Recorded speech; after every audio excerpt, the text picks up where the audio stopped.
Welcome back to our channel, GH fam. Today is a beautiful, crazy day to dive into the absolute madness that was General Hospital's latest episode. Grab your coffee or your wine, because we have so much to unpack. If you're new here, hit that subscribe button, and if you're a returning viewer, you already know we are about to get real. Let's get right into it. But guys, look at him on that flight.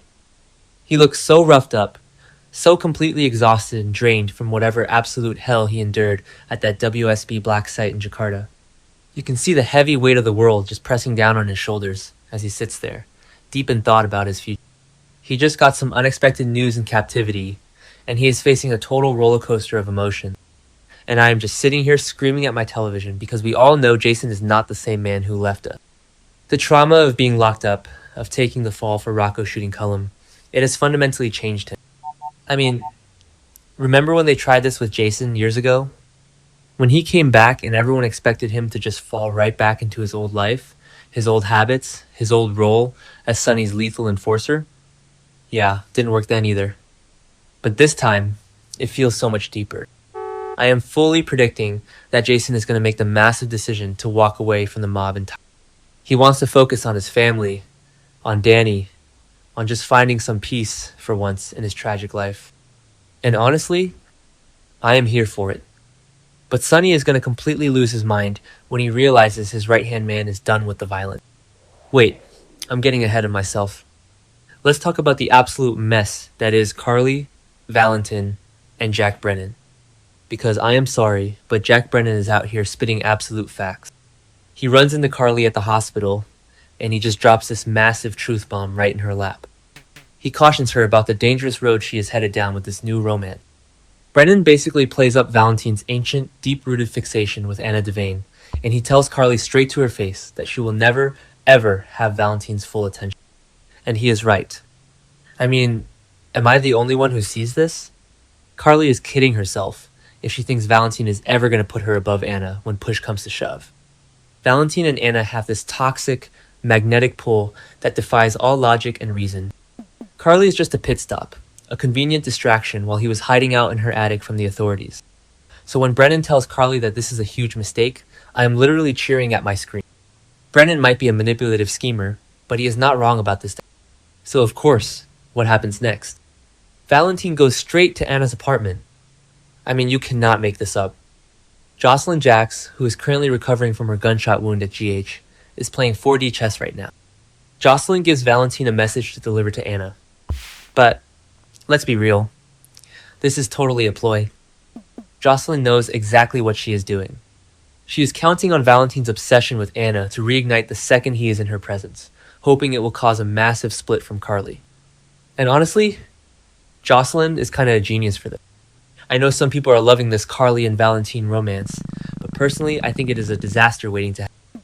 Jocelyn sees the writing on the wall, and she is using Valentin's biggest weakness against him to protect her mother. But when Valentin actually shows up at Anna's door, it is not just a simple message delivery. He starts apologizing for the horrific hostage nightmare she endured in France with Ross Cullum and Jen Sidwell. He actually sounds genuinely sorry for what she went through. Anna's reaction is everything. She is so agitated, so completely thrown off guard by his sudden appearance. She looks at him and just snaps, demanding to know how the hell he knows about her situation.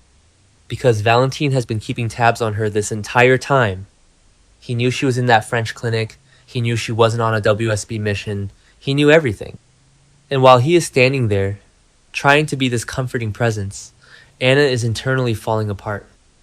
Because of Peter August. I cannot believe they are doing this to us again. Why are we still dealing with Peter? The man is dead. Felicia killed him with a tire iron years ago, and yet here he is, living rent-free in Anna's head. It makes me so incredibly mad. Anna is trying to have a normal conversation with Valentin, and she is simultaneously fighting off these dark, twisted visions of Peter. She is trying so hard to keep Valentin in the dark about her fractured mental state, but Valentin is way too... He is going to figure out she is losing her grip on reality, and I am dreading the fallout. Anna is going to get warned about something, and whether it's from Valentin or Peter's bad advice, it is going to end in tears. Okay, back to the point. Let's pivot to the hospital, because the GH board seat drama is making my blood pressure skyrocket. Since it is the 16,000th episode, The writers decided to do this cute little nod by having Laura Collins pitch someone to fill the 16th seat on the hospital board. And who does the mayor of Port Charles pitch? Congresswoman Willow Kane. I am sorry. What? I literally had to pause my TV. Are you kidding me? Willow already has everything handed to her on a silver platter. She is married to Drew, she is a congresswoman, and now she needs a prestigious seat on the hospital board. Tracy Quartermain's reaction was everything I was feeling in my soul. Tracy looks at Laura and screams, "Are you out of your mind? Tracy Quartermain is a national treasure. She is the only one in this town with any sense left." The Quartermains have been massive donors to GH for decades. 2 of their family members practiced medicine there for years. And Tracy is supposed to just sit back and let Willow waltz into the 16th seat? Absolutely not. Tracy is completely disgusted by the pitch. But then you have Elizabeth Baldwin, who is standing there in her scrubs, smiling from ear to ear, calling the decision perfect. I love Liz, I really do, but she is dead wrong here. Willow on the board is going to be a disaster, especially with all the secrets she's. Speaking of Willow, she is currently the ghost haunting Brooklyn and Chase's marriage. Let's talk about that massive, explosive fight at the Quartermain mansion. Brooklyn finally admitted to Chase that she framed Willow for fleeing the scene of Jordan Ashford's crash. She actually looked Chase in the eye and asked if she pushed him toward his ex-flame. The insecurity is just radiating off of her, and you can see how much this entire scheme has eaten her alive. Chase is furious. He is looking at his wife like he doesn't even know who she is anymore. And honestly, I get it. Brooklyn completely manipulated the evidence, making a deal to ruin Willow's reputation because she was jealous of Chase's hero fixation on her. But after all the yelling and the tears, Chase actually makes a choice. He decides that despite his absolute disapproval with how Brooklyn handled this, he is going to put his wife and their foster baby free. He decides it is time to set strict boundaries with Willow and focus on the family he is building with Brooklyn. I mean, on one hand, thank God, Chase and Brooklyn have been through too much to throw it all away over. But on the other hand, ticking time bomb. Because Brooklyn is still lying to his face. She hasn't told him the biggest secret of all. She hasn't told him that she was the actual driver who sped away from the crash site that night.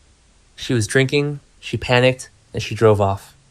When Chase finds out that Brooklyn didn't just frame an innocent woman, but framed an innocent woman for a crime she committed, it is going to level their marriage.